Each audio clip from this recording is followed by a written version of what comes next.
नमस्कार, आप देख रहे हैं सबसे बड़ा अखाड़ा। मैं हूं आपके साथ शिल्पा तोमर। आज बात बाबा, बयान और बवाल की। जी हां, रामदेव और डॉक्टरों के बीच की लड़ाई जो एलोपैथी को स्टूपिड और दिवालिया साइंस कहने से शुरू हुई थी, वो धमकी तक आ गई है। दरअसल विवाद बढ़ता हुआ रामदेव की गिरफ्तारी की मांग तक जब पहुंचा तो रामदेव बौखला गए, आग बबूला हो गए और धमकी दे डाली कि अरेस्ट तो उनका बाप भी नहीं कर सकता।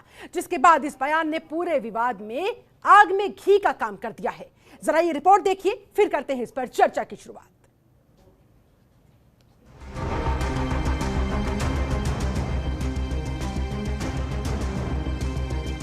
बाबा रामदेव कहें या मार्केटिंग गुरु, अपने एक वायरल वीडियो को लेकर एक बार फिर से विवादों में है। एक तरफ जहां कोरोना महामारी के बीच एलोपैथी और डॉक्टर्स पर बयान के लिए योग गुरु बाबा रामदेव को काफी आलोचनाओं का सामना करना पड़ रहा है, वहीं अब रामदेव ने एक और बयान दे दिया है जिसे लेकर वो सोशल मीडिया यूजर्स के भी निशाने पर आ गए हैं। सोशल मीडिया पर भी रामदेव के खिलाफ मुहिम चली।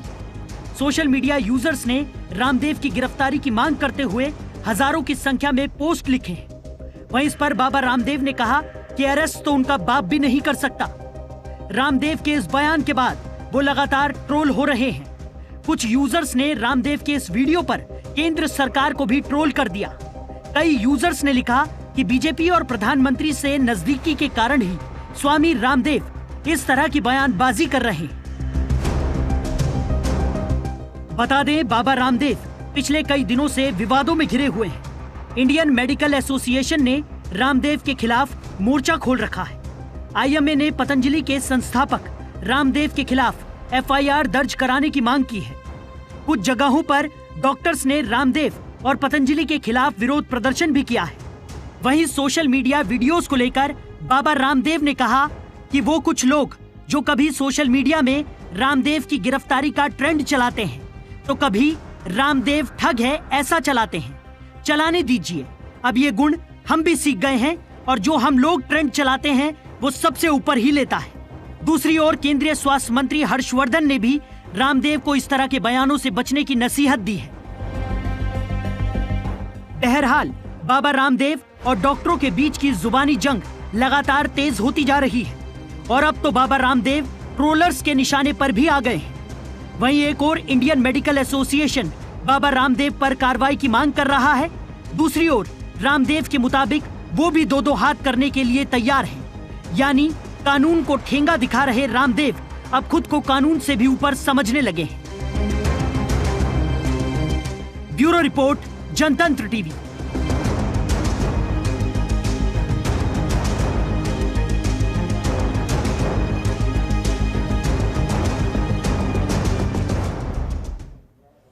और रामदेव के द्वारा शुरू की गई ये लड़ाई जिस मोड़ पर आ गई है, ऐसे में बहुत सारे सवाल खड़े होते हुए, मसलन रामदेव की लड़ाई बाप पर क्यों आई?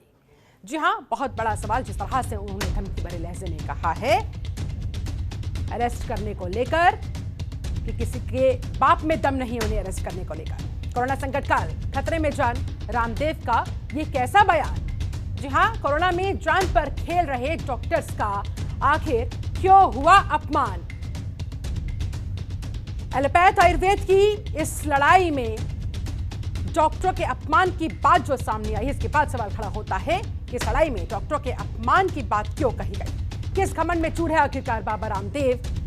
ये भी बड़ा सवाल है, क्योंकि जिस तरह से वो बार बार विवादित बयान दे रही हैं और ऊपर से गिरफ्तारी के सवाल पर वो धमकी भरे लहजे में कह देते हैं कि किसी के बाप में दम नहीं उन्हें गिरफ्तार करने में। ऐसे में ये सवाल मसलन खड़ा होता है, डॉक्टर्स का अपमान क्यों सहे हिंदुस्तान? कानून बड़ा या रामदेव? क्या बयान वापसी से डॉक्टरों के जख्म भर जाएंगे? जिस तरह से उन्होंने बयान तो वापस ले लिया है, लेकिन सवाल ये भी खड़ा होता है कि क्या माफी मांग लेने से, खेद प्रकट कर देने से डॉक्टर्स के दिल को जो आघात पहुंचा है उसमें आराम पड़ेगा, उनके जख्म भरेंगे? आज इन्हीं तमाम सवालों के जवाब ढूंढने की हम पूरी कोशिश करेंगे। हमारे साथ एक पूरा खास पैनल इस समय जुड़ा हुआ है। जल्दी से मैं आपको पैनल से आपका तारुफ करवा देती हूँ। हमारे साथ बीजेपी प्रवक्ता दिनेश सिंह जुड़ चुके हैं, बहुत स्वागत है सर आपका। हमारे साथ कांग्रेस प्रवक्ता अतुल लोढ़े जुड़े हुए हैं, बहुत स्वागत है आपका। आईएमए के national joint secretary doctor Naresh Chawla जुड़े हुए हैं, बहुत स्वागत है आपका भी। आयुर्वेद संस्थान के एसोसिएट प्रोफेसर डॉक्टर गोपेश मंगल हमारे साथ मौजूद है। इसके अलावा स्टूडियो से वरिष्ठ पत्रकार डॉक्टर सुनील कौशिक भी हमारे साथ जुड़ चुके हैं। यही नहीं, बाबा रामदेव का पक्ष जानने के लिए भी हमने उन्हें लगातार बार बार संपर्क करने की कोशिश की, लेकिन उनकी तरफ से कोई जवाब नहीं दिया गया, कोई प्रतिनिधि नहीं भेजा गया। जिसके बाद रामदेव के पक्ष का भी हम इंतजार कर रहे हैं, वो कभी भी आकर अपनी बात जनता तक पहुंचा सकते हैं। एक बार फिर से पैनल के पास में जाते हुए चर्चा की शुरुआत दिनेश सिंह आपके साथ करना चाहूंगी। डॉक्टर्स का अपमान बिल्कुल नहीं सहेगा हिंदुस्तान, कानून बड़ा है या रामदेव? निश्चित तौर पर शिल्पा जी, कानून बड़ा है और भारत में कानून का ही राज है और कानून का राज होना भी चाहिए। देखिए, हर चिकित्सा पद्धति का अपना अपना महत्व है। आप जिस फील्ड में हैं उस फील्ड में आप अपनी विशेषज्ञता हासिल करिए, किसने आपको रोका है? आप आयुर्वेद के क्षेत्र में काम कर रहे हैं तो आपके आयुर्वेद के क्षेत्र में आपको तमाम काम करने आप करिए, किसने मना किया हुआ? लेकिन मुझे जहां तक मुझे लगता है कि आप किसी दूसरे के मामले में हस्तक्षेप करने की इस तरह से आवश्यकता नहीं होती है। आप अपनी लकीर को जितनी लंबी कर पाइए, लेकिन आप दूसरे की लकीर को मिटाकर छोटी करना चाहें, ये अच्छी बात नहीं है। और अभी कुछ दिन पहले तो हमको लगता है आचार्य बालकृष्ण भी बीमार हुए थे, वो भी एडमिट हुए थे, वो भी एलोपैथ की शरण में गए हुए थे। तो मुझे लगता है कि ये चीज गलत बात है और इस पर उनका वर्जन भी आ चुका है। इस पर रामदेव जी ने अपने बयान को वापस भी लिया है कि किस संदर्भ में उन्होंने कहा था और उन्होंने कहा उनका इस तरह का कोई मंतव्य नहीं है। और ये चिकित्सा पद्धति चाहे आयुर्वेद हो, चाहे यूनानी हो, चाहे होम्योपैथ हो, चाहे एलोपैथ है, सबका अपना अपना महत्व है। किसी को आप किसी से कमतर करके नहीं आंक सकते हैं। जिस पर जिसको भरोसा होता है, विश्वास होता है, वहां जाता है। अगर हमको आयुर्वेद की आवश्यकता है, हम आयुर्वेद के पास जाएंगे। अगर हमको होम्योपैथ से हम ठीक होने की स्थिति में होम्योपैथ पे विश्वास है तो हम वहां जाएंगे। जैसे डॉक्टरों का ऑप्शन भी होता है शिल्पा जी, अगर हमको कोई हमारे फैमिली डॉक्टर है तो हम वहां जाते हैं ट्रीटमेंट के लिए, कोई दूसरा डॉक्टर है तो हम वहां जाते हैं, कोई दूसरा वहां जाता है। ऐसे इन पैथियों के बारे में भी है।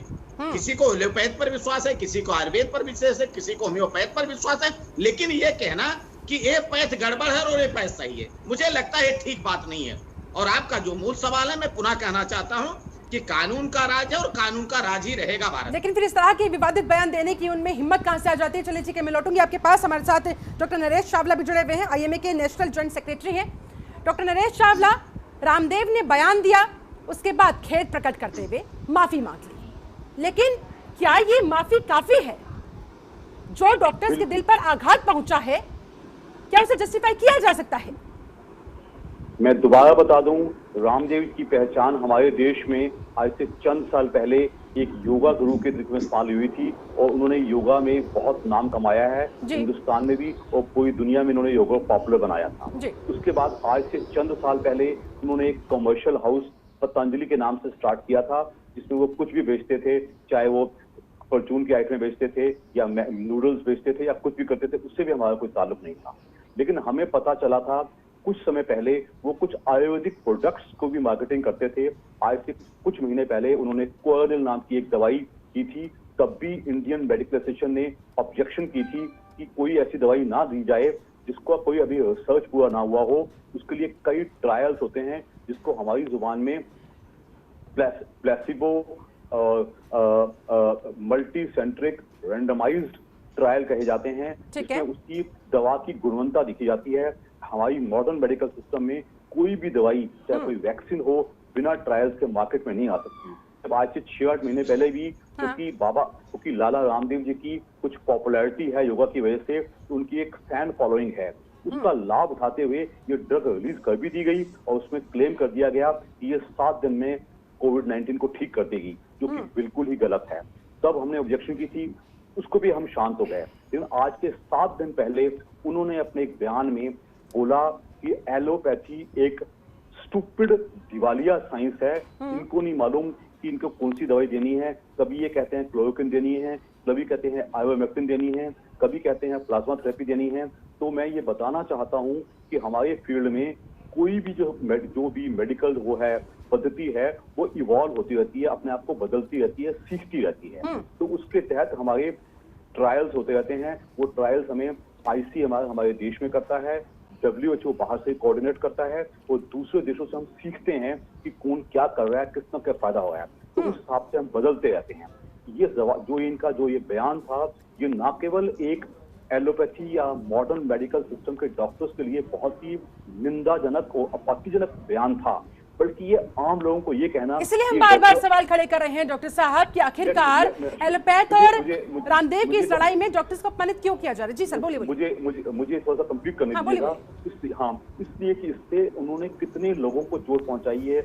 ये कह देना कि जो लोग मर गए हमारे, आप बुरा न मानिएगा, इंडियन मेडिकल एसोसिएशन के 3.5 लाख डॉक्टर्स आप सब जानते हैं। इसको हमारे प्राइम मिनिस्टर मोदी ने भी नमन किया है कि वो अगर आईसीयूज में काम ना करें, अगर वो हॉस्पिटल्स में काम ना करें, अगर वो ओपीडीज में काम ना करें, वो स्टैंड अलोन क्लिनिक्स में काम ना करें, तो संभालेगा कौन। आप जानते हैं कि आज से 25 दिन पहले इतनी तबाही थी पूरे देश में, ये कोई युद्ध से भी बड़ी चीज थी कि हर घर में कोई मर रहा था, किसी को ऑक्सीजन कम हो रही थी, उस तहत ये काम कर रहे थे। वो बाबा रामदेव एक बयान से उन्होंने कह दिया ये कुछ नहीं करते। 1000 हमारे डॉक्टर्स पिछली वेव में मर गए थे और 450 डॉक्टर्स अब तक दूसरी वेव में मर चुके हैं। Up to the extent 100 doctors तो दिल्ली अलोन के मर चुके हैं। बिहार अलोन में 50 डॉक्टर एक ही दिन की डेथ हो गई थी। उन सबकी कोई इज्जत ना करते हुए एक ही बयान में कह दिया ये कुछ नहीं करते, तो ये बहुत ही आपत्तिजनक था। इससे न केवल जो डॉक्टर्स का लाइफ अफेक्टेड है, जो आम जनता है वो बहुत ही रोष में है कि ऐसा कोई बोल कैसे सकता है, जैसे कोई कानून ना हो। हमने शिकायत की, डॉक्टर हर्षवर्धन जो देश के हमारे स्वास्थ्य मंत्री हैं, तो इन्होंने एक नाम मात्र माफी मांगी, लेकिन एकदम उसके कुछ घंटों बाद ही उन्होंने पलटवार कर दिया, एक लिस्ट घोषित कर दी कि क्या एलोपैथिक डॉक्टर ये इलाज कर सकते हैं हाइपरटेंशन का, एंजाइटी का, माइग्रेन का, ये चीजें अलग हैं। तो मेरा उनको एक ही कहना है कि आप पे हम ये नहीं कहते। बाबा रामदेव एक फिजिकल ट्रेनिंग टीचर हैं, पीटी टीचर हैं, योगा सिखाते हैं, ना वो एक आयुर्वेद के ग्रेजुएट हैं, ना वो एलोपैथ के ग्रेजुएट हैं। तो ऐसी बयानबाजी करके वो जबरदस्ती आयुर्वेदा में और मॉडर्न मेडिकल सिस्टम में डिफरेंसेस पैदा कर रहे हैं। हम तो हमेशा सब पद्धतियों की इज्जत करते आए हैं। आयुर्वेदा हमारे देश की अपनी साइंस है जिसको हम नमन करते हैं और हम चाहते हैं आयुर्वेदा और बढ़े, अनुसंधान बढ़े और ऐसे लोग पैदा हों जो खाली आयुर्वेदा की प्रैक्टिस करें, मिक्सोपैथी वगैरह ना करें। उस तहत कि ऐसा डिफरेंस पैदा करना अपने लालच के लिए, अपनी कोरोनल दवाई चलाने के लिए, अपने व्यापार को बढ़ावा देने के लिए एक ढोंग है। तो ऐसा बयान करना कि डॉक्टरों को अट्ठास करना, ऐसा अट्ठास करना कि डॉक्टर करती हो, आपने वीडियो देखा होगा। तो बोलना कि किसका, मेरे को तो कोई किसी का बाप भी गिरफ्तार नहीं कर सकता। मेरे हिसाब से न केवल डॉक्टर हर्षवर्धन को, हमारे देश के प्राइम मिनिस्टर मोदी जी को इंटरवीन करके उनका ये जो जिन्होंने पूरे देश में नाटकबाजी फैला रखी है और दूसरों का जो अपमान करने का सिलसिला बना रखा है, वो सख्ती से एकदम बंद होना चाहिए। ठीक है डॉक्टर नरेश चावला, आप लोगों का फिर अब रामदेव के खिलाफ अगला एक्शन क्या होने वाला है? आइए मैं बता दूं आपको सबसे पहला तो हमारी आईएमए हेडक्वार्टर्स ने, इंडियन मेडिकल एसोसिएशन ने उनके खिलाफ एक ऐसा केस डाला हुआ है जिसको हम सेडिशन का केस जाते हैं। आप देखिएगा शिल्पा, जो आजकल चल रहा है वो एक पब्लिक हेल्थ इमरजेंसी भी चल रही है और पेंडेमिक एक्ट लगा हुआ है। इसमें जो लोग मेन परफॉर्मर्स हैं, अगर आप एक फौज में बॉर्डर पे एक सोल्जर के खिलाफ कहोगे कि तुझे बंदूक चलानी नहीं आती तो क्या करेगा, तू अपने आप को नहीं बचा पाया तो बाकी लोगों को क्या बचाएगा। इन्होंने ऐसी बात किया, ये डॉक्टर अपने आप को नहीं बचा पाते तो दूसरों क्या बचाएंगे। तो हमने उनके खिलाफ एक देशद्रोह या सेडिशन केस डाला हुआ है। दूसरा, आईएमए उत्तराखंड ने उनके खिलाफ 1000 करोड़ का मानहानि का दावा डाला हुआ है और हमारी आईएमए हेडक्वार्टर्स ने आईपी स्टेट दिल्ली में उनके खिलाफ एक एफआईआर लॉन्च की है। इसके अलावा हमारी इंडियन मेडिकल एसोसिएशन की कई स्टेट ब्रांचेस ने और टेरिटोरियल ब्रांचेस ने कई जगहों पे, कई थानों में और कई छोटी कोर्ट्स में उनके खिलाफ केस कुछ डाल रहे हैं और कुछ डाल चुके हैं, क्योंकि ये एक इंसान का निरादर नहीं है, एक ये पूरी क्लास का निरादर है। आप सोच के देखिए, वो हजारों लाखों लोग जो हमने बचाए हैं, ये उनका भी निरादर है। जो कई हजार लोग जो मर गए हैं, हमारे डॉक्टर जो शहीद हो गए हैं, शहादत दी है, उनका भी निरादर है। एक आदमी पूरे समाज का निरादर नहीं कर सकता। मेरे हिसाब से आम पब्लिक को इनके खिलाफ उठना चाहिए और हमारे देश के प्राइम मिनिस्टर को रामदेव को सबक सिखाने के लिए आगे भविष्य में इस तरह का बयान देने से पहले वो 100 नहीं 1000 दफा सोचे। सारी तैयारी आईएमए की तरफ से कर ली गई है। चलिए ठीक है, लौटूंगी सर आपके पास। हमारे साथ आयुर्वेद संस्थान के एसोसिएट प्रोफेसर डॉक्टर गोपेश मंगल भी जुड़े हुए हैं। डॉक्टर गोपेश, आयुर्वेद को प्रमोट कीजिए, बहुत अच्छी बात है, लेकिन एलोपैथ को इस तरह से रामदेव की तरफ से गाली दिया जाना, ये पूरा विवाद खड़ा करना और उसके बाद अब धमकी तक मामला पहुंचना, ये तो वही बात हो गई, पहले चोरी फिर सीना चोरी।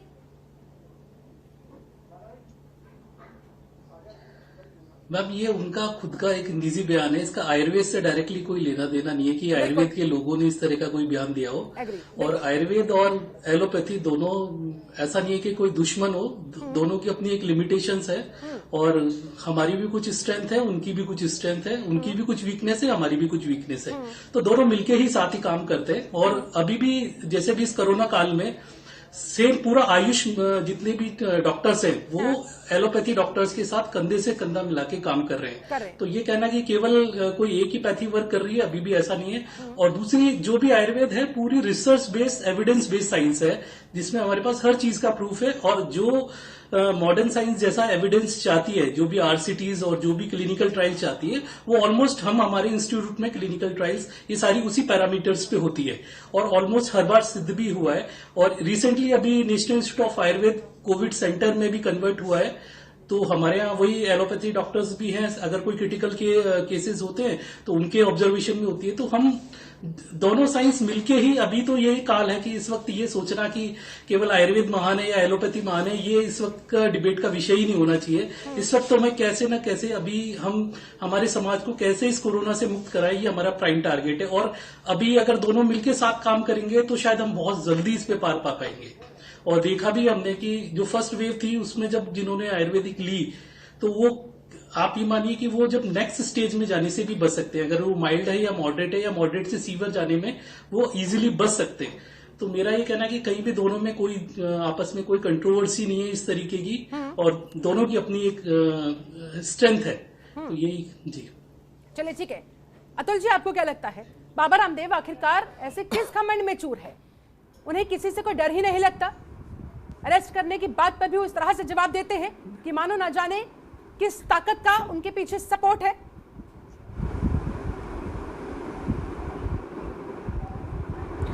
शिल्पा जी, इसमें दो अहम मुद्दे हैं।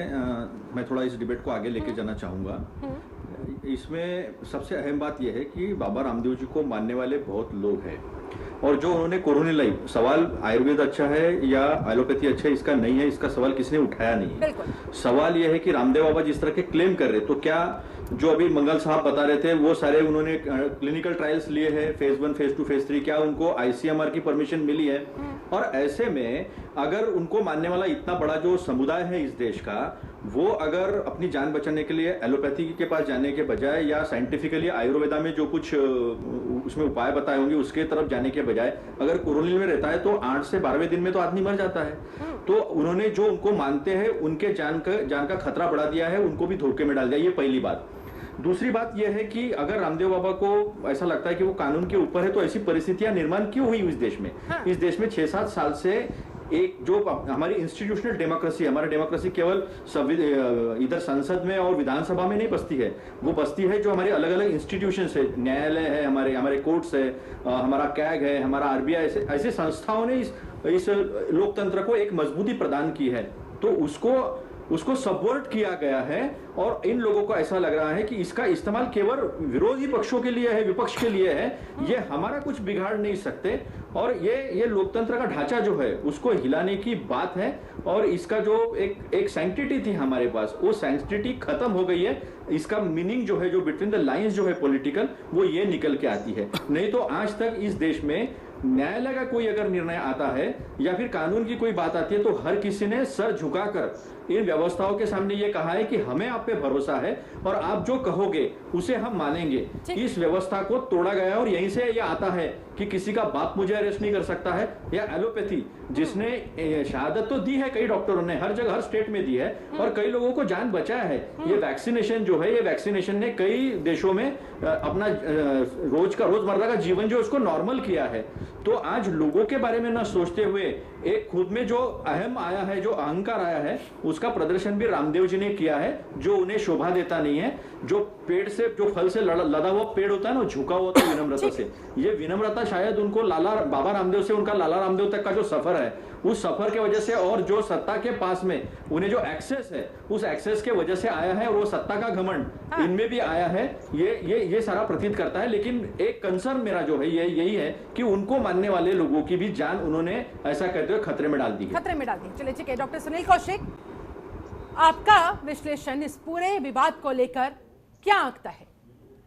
आखिरकार बाबा रामदेव की तरफ से ये जो तमाम बयान सामने आ रहे हैं, डॉक्टर्स का वो उपहास बना रहे हैं, उनके कामकाज को लेकर सवाल उठा रहे हैं, कह रहे हैं कि जब डॉक्टर्स अपनी जान नहीं बचा पाए हैं तो बाकी लोगों की क्या बचाएंगे। एलोपैथी पर सीधे सीधे सवाल। और उसके बाद अब जब देश भर में तमाम सोशल मीडिया यूजर्स के निशाने पर वो आ गए हैं, गिरफ्तारी की उनकी मांग की जा रही है ताकि ऐसे लोगों को सबक मिल सके, तो वो धमका भी रहे हैं। सर, इस अहंकार के पीछे की क्या वजह आप देखते हैं? देखो शिल्पा जी, जो रामदेव जी ने कहा पत्र से पहले, हाँ। स्वास्थ्य मंत्री ने पत्र लिखा, उसमें माफी मांगी, उससे पहले जो कहा मैं उससे सहमत नहीं हूं। लेकिन जो 25 सवाल उन्होंने आईएमए से किए, जो उन्होंने सवाल उठाया, उस पर समीक्षा करने की आवश्यकता मैं महसूस व्यक्तिगत तौर से करता हूं। क्योंकि जब लोगों से आप बात करोगे जिसमें एलोपैथी का कोई इलाज नहीं है, हाँ। वहां आप देश में समीक्षा कीजिए ना कि कितने हजार करोड़ रुपया जिसका इलाज ही नहीं है, केवल रोकथाम के लिए फूंका जाता है, लोग खर्च करते हैं उसके लिए। क्या उस पर समीक्षा करने की, स्वस्थ पर चर्चा करने की आवश्यकता नहीं है? क्या इस लोकतंत्र में कोई भी हो, कोई किसी भी पैथी से इलाज कराए, वो स्वतंत्र है। लेकिन यदि ऐसा हो रहा है कि जिसका आईएमए, इंडियन मेडिकल एसोसिएशन के एलोपैथी में इलाज हो रहा है, उसमें उसका समाधान ही नहीं है, उसमें इलाज ही नहीं है, और उस पर आप इलाज पे इलाज किए जा रहे हैं, जहां बरसों से आप इलाज किए जा रहे हैं, केवल अंतोगत्वा आप देखोगे कि व्यक्ति उसकी रोकथाम तो एलोपैथी कर पा रही है, लेकिन उसका निश्चित तौर से जो इलाज होना चाहिए, जो खत्म बीमारी होनी चाहिए, वो नहीं हो पा रही है।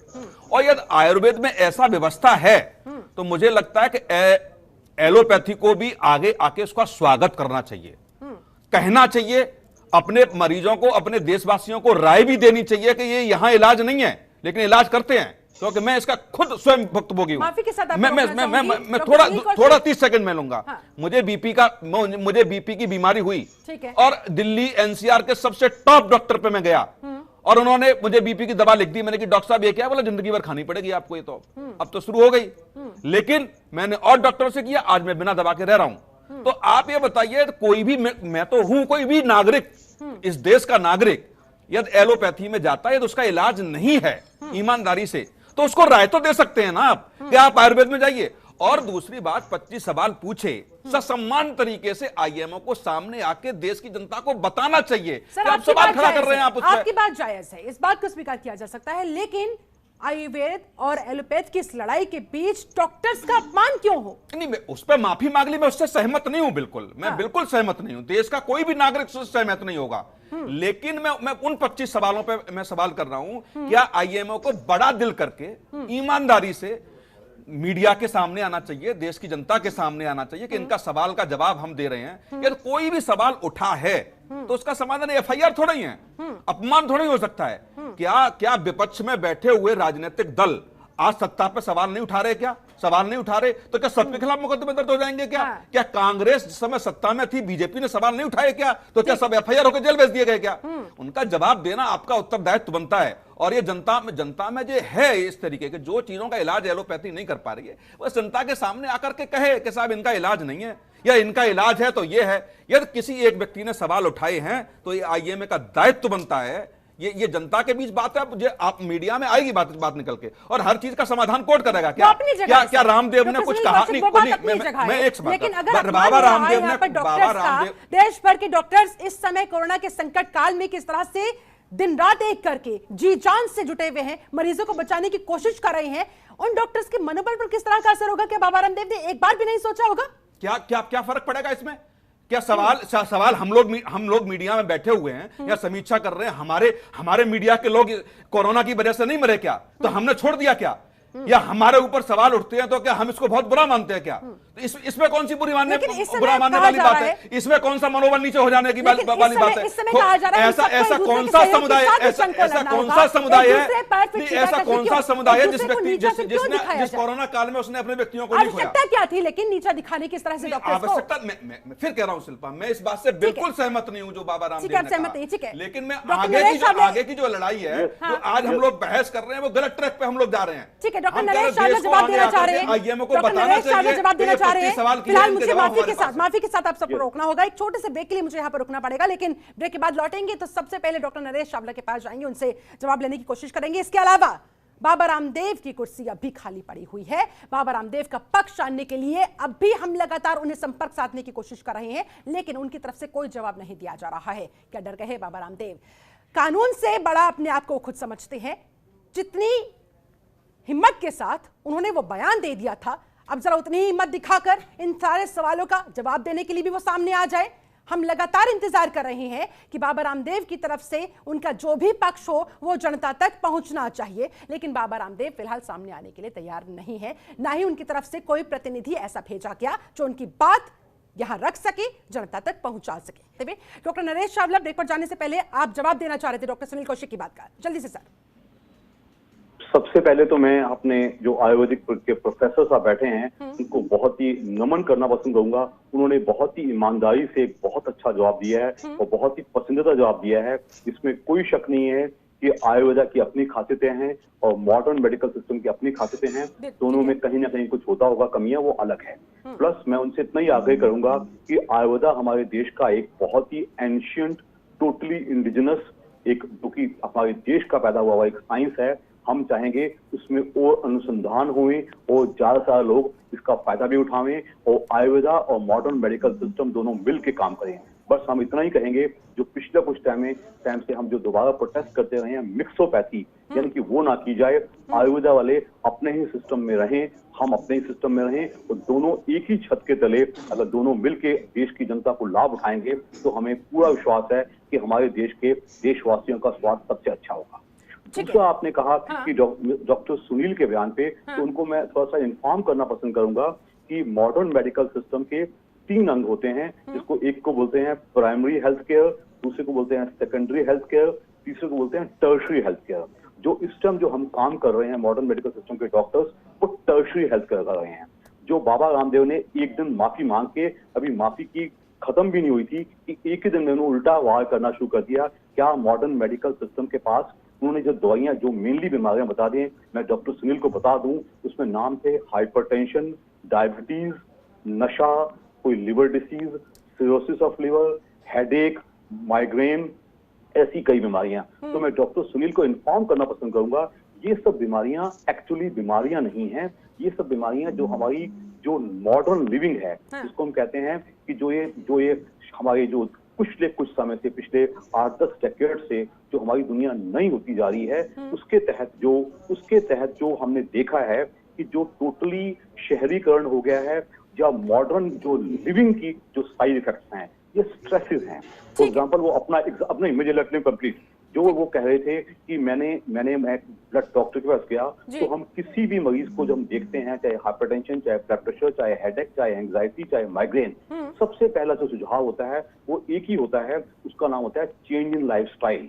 लेकिन आप अच्छी तरह जानते हैं आजकल को जो नए जो लोग हैं वो थोड़ा सा कंफर्ट लिविंग हो गए हैं, तो उनको बताना पड़ता है change in lifestyle is the biggest disease. ये जितनी भी बीमारियां बाबा रामदेव ने नाम लिए हैं, ये सब लाइफस्टाइल डिसीजेज हैं जो कि लोगों को अपनी गलत लाइफस्टाइल से मिलती हैं। तो उसके तहत हमारी प्राइमरी हेल्थ केयर एक अच्छी चीज है।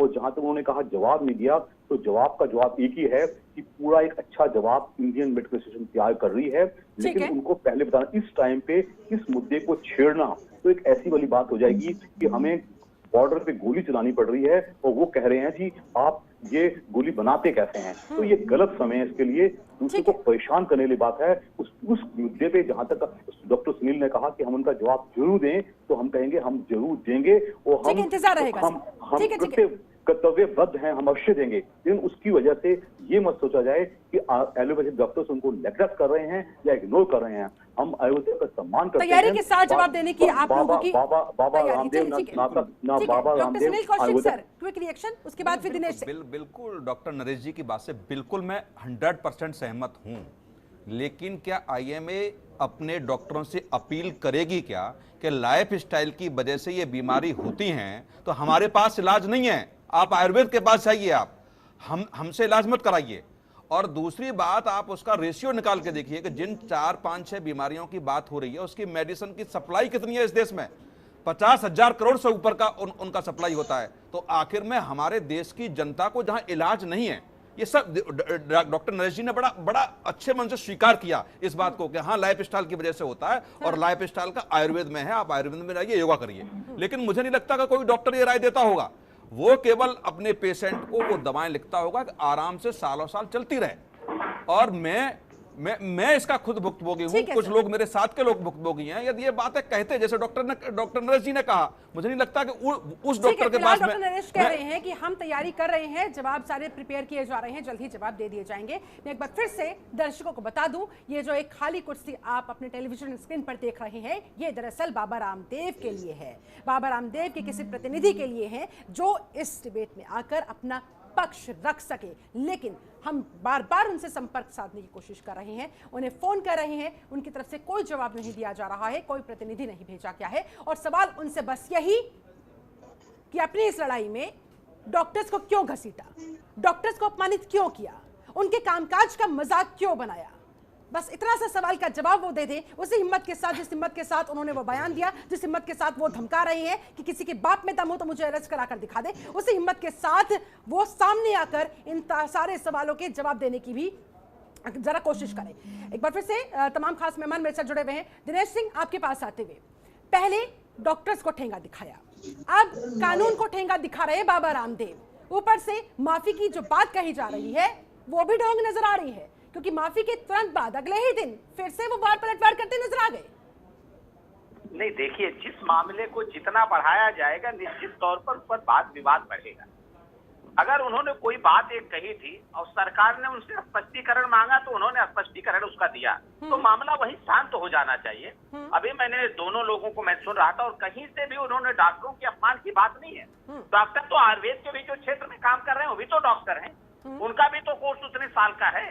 जो एलोपैथ के क्षेत्र में काम कर रहे हैं या जो होम्योपैथ के क्षेत्र में काम कर रहे हैं, सबकी पढ़ाई उतने साल की ही होती है। इसलिए कहीं डॉक्टरों का अपमान नहीं है। आपने सर वो डॉक्टर वाला बयान सुना पूरा? जी, तभी मैं कह रहा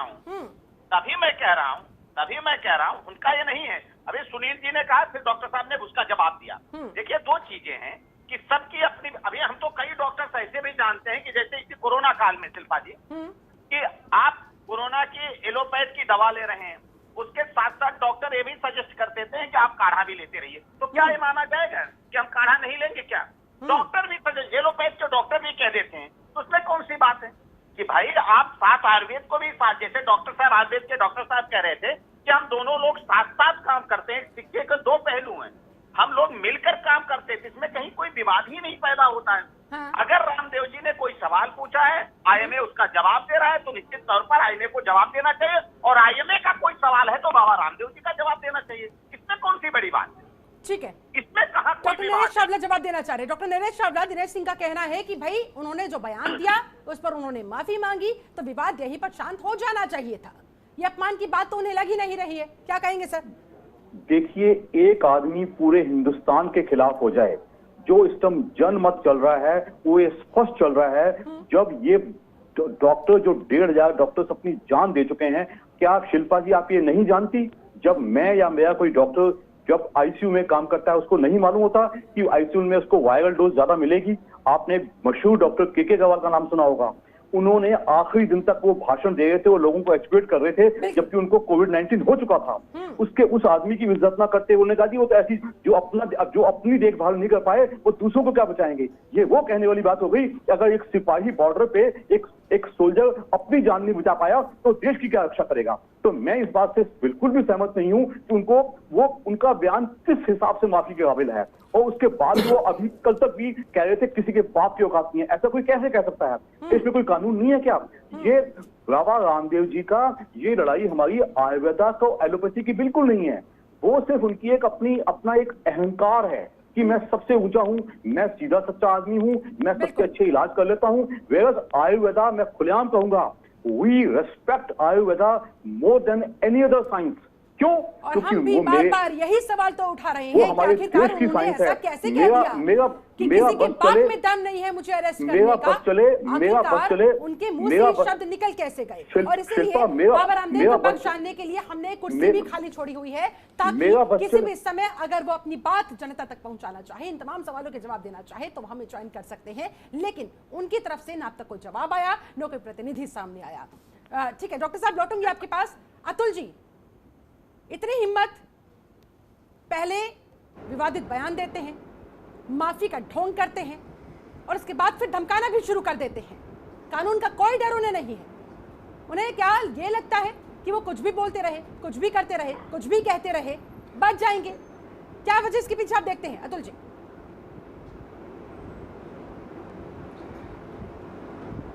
शिल्पा जी, मैं आपको दावे से कह सकता हूँ, एक तो पहली बात तो यह है कि ये आयुर्वेदा की काउंसिल या आईएमए, इंडियन मेडिकल एसोसिएशन, इनके बीच की लड़ाई नहीं है।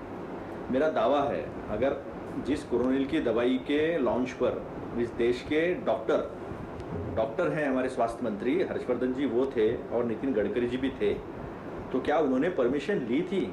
ये किस तरह का सपोर्ट है? लोग मर रहे हैं यहाँ पर और टर्शरी लेवल पे ये काम करें, जहाँ पे रिसर्च और ट्रीटमेंट दोनों साथ में चलती है। मेरे ख्याल से उसी को ये टर्शरी लेवल ट्रीटमेंट कहते होंगे। मैं कोई तज्ञ नहीं हूँ, लेकिन मैं उनकी बातों से जो समझ पा रहा हूँ वो बता रहा हूँ। तो क्या कोरोनिल को एंडोर्स करा सकते हैं आईसीएमआर से? किसी आयुर्वेदिक काउंसिल के किसी अच्छे डॉक्टर ने आया, गोपेश मंगल जी बैठे, उन्होंने एंडोर्स किया दवाई को?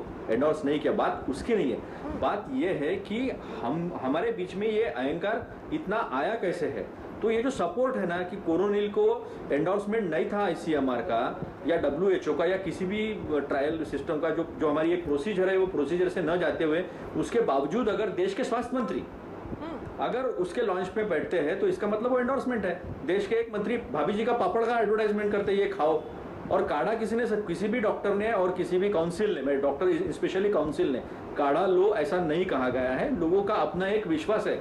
इसीलिए मैं कह रहा था कि लोगों का जो विश्वास है, वो विश्वास तोड़ा है रामदेव बाबा ने, क्योंकि उनको मानने वाले लोग हैं। और उनको मानने वाले लोग अगर इस तरह से जो ऑथराइज्ड नहीं है, जो साइंटिफिकली प्रूव्ड नहीं है, जिसको एंडोर्समेंट नहीं है, रिकॉग्निशन नहीं है, तो उनके वजह से, मैं बताता हूँ आपको, हमारे यहाँ महाराष्ट्र में इसी तरह का मालेगांव में काढ़ा दिया गया, जो उन्होंने, वो काफी गर्म था, लोगों ने काफी लिया आकर भ्रम में, क्योंकि तब दवाई नहीं थी और वैक्सीन का फर्स्ट वेव में, और वैक्सीन के बारे में बातें चल रही थी। लोगों का इंटरनल मेम्ब्रेन या कुछ तो डैमेज हुआ है, इंटरनल पार्ट, वो काढ़े की वजह से। तो ये बात लड़ाई की नहीं है। आयुर्वेदा और एलोपैथी दोनों साथ में चल रही है, जिसको गवर्नमेंट का रिकॉग्निशन है। लोग डिग्री लेते हैं, BAMS, MS, इधर MBBS, MS, MDA डिग्री लेते हैं, इसके गवर्नमेंट के खुद के अस्पताल है, तो ये रिकॉग्नाइज्ड है। लेकिन जहां तक दवाई की बात है, किसी आयुर्वेदा के जो क्वालिफाइड डॉक्टर है या एलोपैथी के क्वालिफाइड डॉक्टर है, उन्होंने किसी ऐसी चीज को एंडोर्स नहीं किया जिसको वीरोलॉजिस्ट ने, या जिसको एक रिसर्च के बाद, टेक्निकल क्लिनिकल ट्रायल्स के बाद आने के बाद ही उन्होंने ये चीज की है। रही बात, सुनील जी ने अच्छी बात रखी थी, लेकिन मैं उनको बता दूं कि नई नई बीमारियां आती है, नए नए बीमारियों में अनुसंधान होता है, रिसर्च होता है, उसके बाद हम आगे जाते हैं। लेकिन ये बात उस व्यक्ति की है जिस व्यक्ति को ऐसा लग रहा है कि मैं यानी आयुर्वेदा, ये चरक जी ने भी नहीं कहा होगा, मैं यानी आयुर्वेदा, मैं यानी जो मैं कहूंगा वो सच है, और सरकार के पास मेरा एक्सेस है, सरकार में सारे मेरे दोस्त यार है, तो मैं कानून के ऊपर हूं और मैं सारे संस्थाओं के ऊपर हूं। इसका जवाब मैं देने लूंगी आपसे। ये सोच देश के लिए घातक है, ये सोच उन लोगों के लिए भी घातक है जो लोग उन पे भरोसा करते हैं। ठीक है, इसका जवाब दिनेश जी देना चाह रहे हैं, लेकिन उससे पहले एक छोटा सा सवाल डॉक्टर गोपेश से। डॉक्टर साहब, अपने लालच की वजह से आज बाबा रामदेव ने, या यूं कहा जाए लाला रामदेव ने, इस पूरे विवाद को कुछ इस तरह से जन्म दे दिया है कि देखिए लड़ाई कहां से कहां पहुंची है। क्या कहेंगे सर? मैम, पहले मैं बता दूं कि इस कोरोना की लड़ाई में केवल ऐसा नहीं है कि एलोपैथी डॉक्टर्स ही अपनी जान गंवा रहे हैं या वही ड्यूटीज दे रहे हैं। हाँ। ये दोनों डॉक्टर्स, पूरे आयुष के लगभग 8 लाख रजिस्टर्ड डॉक्टर्स हैं, और जो सारे जितने भी स्टेट्स में आयुष के डॉक्टर्स हैं, वो सब एलोपैथी के साथ जो भी प्रोटोकॉल अभी स्टेट गवर्नमेंट और सेंट्रल गवर्नमेंट का है, उसके अकॉर्डिंगली दोनों ही डॉक्टर्स मिलके, आयुष के हो चाहे एलोपैथी के हो, दोनों जिस ड्यूटीज दी गई वो दोनों ही दे रहे हैं अपनी ड्यूटीज। तो डॉक्टर्स अगर कहें तो अगर रामदेव जी ने पर्टिकुलर, तो वहां तो आयुर्वेद के अगेंस्ट भी हो सकता है, क्योंकि अभी तो आयुर्वेद में कोविड में सभी डॉक्टर्स ड्यूटी दे रहे हैं। तो इसलिए एक तरफा देखना सही नहीं होगा इस चीज को कि और वैसे भी किसी को हमें आहत करने का तो नहीं है, क्योंकि सबकी अपनी लिमिटेशंस है इस तरह से, तो मैं सहमत नहीं हूँ इस चीज से। ठीक है, इसका हक किसी और को सर नहीं ने है। एक बात बोली थी कि हमें हमारी पैथी, जी चलिए ठीक है, लौटूंगी आपके पास। दिनेश सिंह, अतुल जी की बात आपने सुनी, क्या ये हिम्मत सरकार से उनकी नजदीकियों की वजह से है? सीधा सीधा आरोप सर। नहीं देखिए, यही मेरा कहना था कि ये गलत बात, कुछ लोग बोलते बोलते क्या बोल जाते हैं। एक्सेस की बात होती तो सरकार के डॉक्टर हर्षवर्धन जी ने जो उनसे सवाल पूछा था, क्या वो अपनी बात को रखते सामने? वो कहते हैं अपनी बात, उनका अपनी भूल को स्वीकार करते हैं, उन्होंने स्पष्टीकरण देते हैं, माफी मांगते हैं। उन्होंने किया कि नहीं किया? इनको करने की फिर जरूरत क्या थी? जब ये कर रहे हैं तो ठीक कर रहे हैं, जब वो नहीं कर रहे हैं तो ठीक नहीं कर। मैं रामदेव का प्रवक्ता नहीं हूँ, बाबा रामदेव जी का प्रवक्ता नहीं हूँ, मैं भारतीय जनता पार्टी का पक्ष रहा हूँ। मेरा कहना है, मैंने पहले ही कहा, कोई भी व्यक्ति कानून से ऊपर नहीं है, लेकिन वो कानून के बाहर अगर उन्होंने कोई सवाल अगर पूछा है तो सवाल पूछना कोई गुनाह नहीं, नंबर एक चीज। और दूसरी चीज, जो बात अभी डॉक्टर साहब ने जवाब ठीक दिया, मैं वही कहना चाह रहा था कि सिर्फ इसमें एलोपैथ के डॉक्टर ही सेवा नहीं दे रहे हैं, इसमें सभी पैथी के डॉक्टर इस कोरोना वैश्विक महामारी में अपनी सेवा दे रहे हैं। तो इसलिए मुझे नहीं लगता है कि कहीं आयुर्वेद बनाम एलोपैथ। और रामदेव जी का जो सवाल है उसका जवाब आईएमए को देना चाहिए, आईएमए का जो सवाल है उसका जवाब रामदेव जी को देना चाहिए। इसमें कौन सी वजह? सरकार बीच में कहां आ सकती है? सरकार किसी को संरक्षण देके रखी है क्या कि हमारे लोग हैं, दूसरे के लोग हैं? सबको कानून के दायरे में रहना है। रामदेव जी ने जो सवाल पूछा वो, इसलिए मुझे जो लगता है, शिल्पा जी, मैं फिर कह रहा हूं उनका प्रवक्ता, मुझे जो लगता है कि रामदेव जी ने शायद जो ये कहा कि कोई गिरफ्तार, क्योंकि उनको लगता होगा कि हमने जो सवाल पूछे हैं एक संवैधानिक दायरे में हमने पूछे हैं। अगर सवाल हमारा संवैधानिक दायरे में है तो हमको डर कैसा है?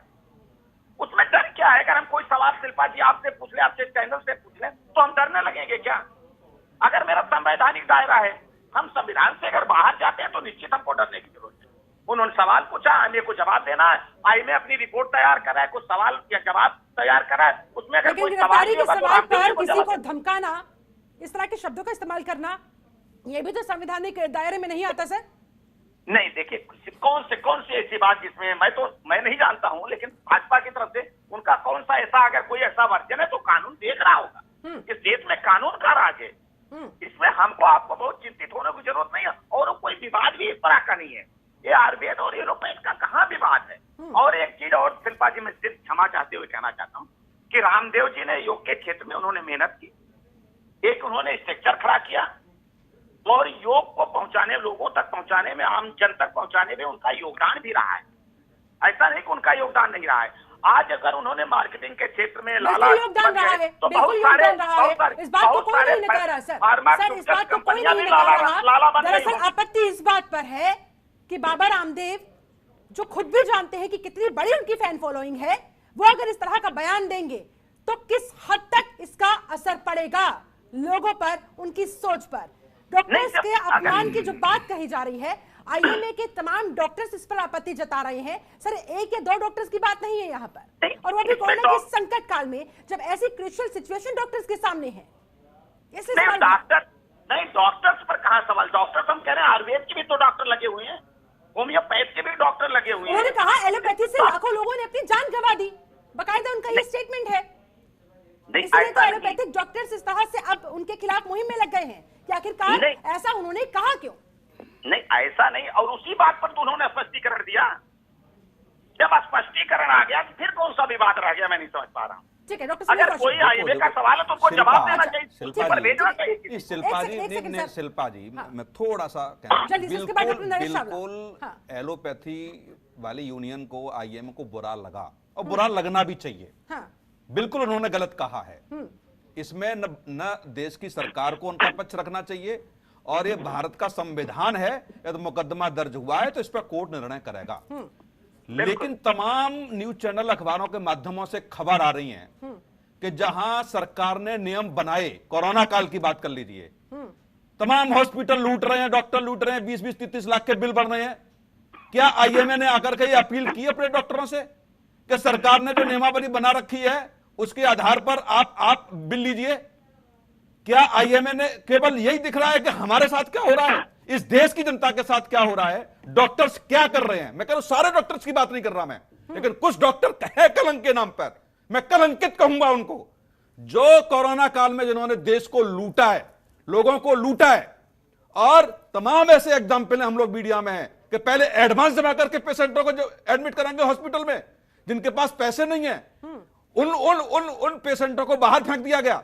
और उन लोगों से पैसे जमा करके आप पेशेंट एडमिट करेंगे और 20-20, 33 लाख के बिल कर देंगे। ये आईएमए को नहीं दिखता। इसमें आईएमए अंधी हो गई है क्या आईएमए ने आज तक मैंने एक बयान नहीं देखा कि आईएमए के प्रेसिडेंट ने, सेक्रेटरी जनरल ने अपील की हो कि ऐसी खबरें आ रही हैं, कृपया कोरोना काल में देश की जनता का ध्यान रखते हुए सरकार ने जो नियम बनाए हैं, संविधान ने जो नियम बनाए हैं, उसके हिसाब से इलाज होगा, उसी के हिसाब से बिल बनेगा। इससे पहले एक बार फिर से एक सेकंड आईएमए से जवाब लेंगे इसका, लेकिन इससे पहले एक बार फिर से मैं अपने दर्शकों को बता देती हूं कि बाबा रामदेव का पक्ष जानने के लिए हम अब भी इंतजार कर रहे हैं। अभी भी समय बचा हुआ है, अब भी बाबा रामदेव क्या सामने आएंगे, सवालों के जवाब देंगे या अपने किसी प्रवक्ता को, किसी प्रतिनिधि को यहां पर भेजने की हिम्मत दिखाएंगे, क्योंकि सवाल बहुत सारे हैं आईएमए की तरफ से भी खड़े हुए हैं। इसके अलावा जिस तरह से उन्होंने डॉक्टर्स को लेकर एक के बाद एक तमाम विवादित टिप्पणी की है, इस पर उनका जवाब देश को चाहिए, देश के डॉक्टर्स को चाहिए। वही डॉक्टर्स जो दिन रात एक करके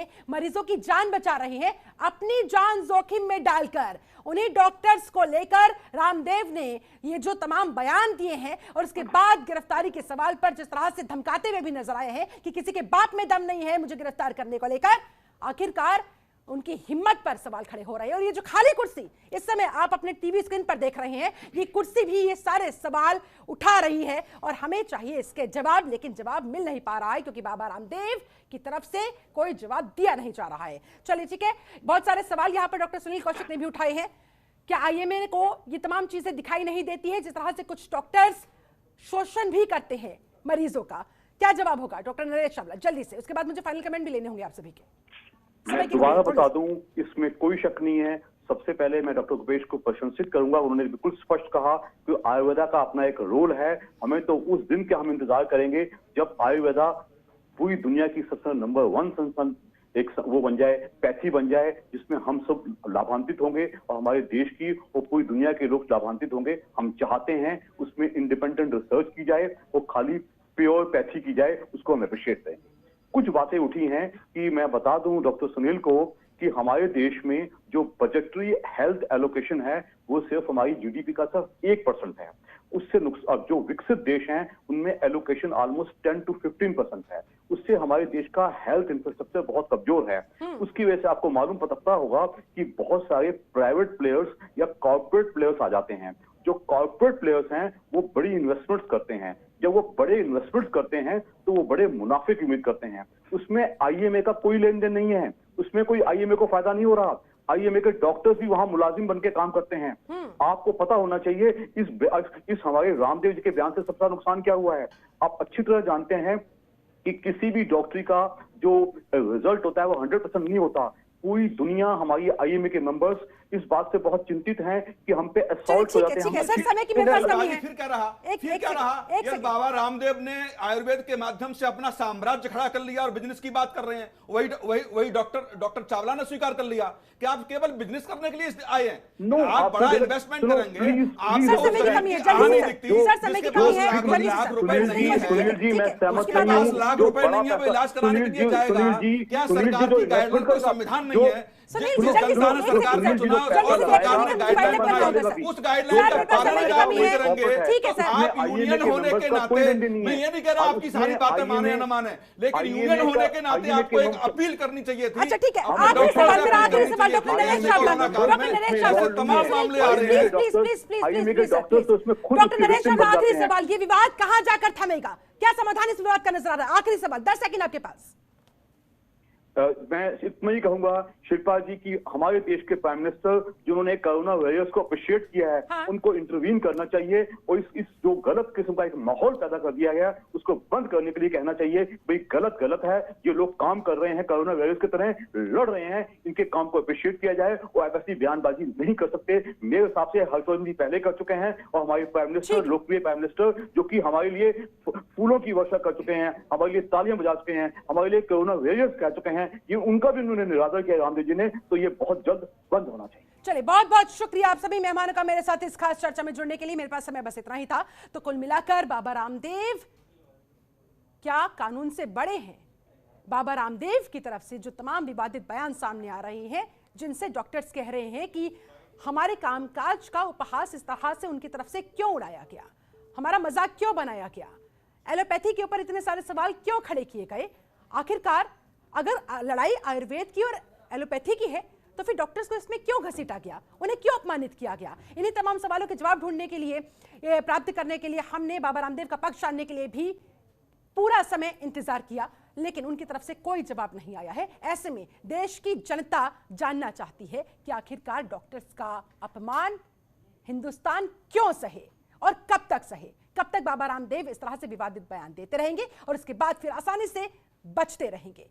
फिलहाल मेरे साथ इस खास चर्चा में जुड़ने के लिए आप सभी का बहुत बहुत शुक्रिया। बने रहिए जनतंत्र टीवी के साथ। नमस्कार। खबरों के निष्पक्ष विश्लेषण के लिए सब्सक्राइब करें Jantantra TV and press the bell icon. Never miss any update.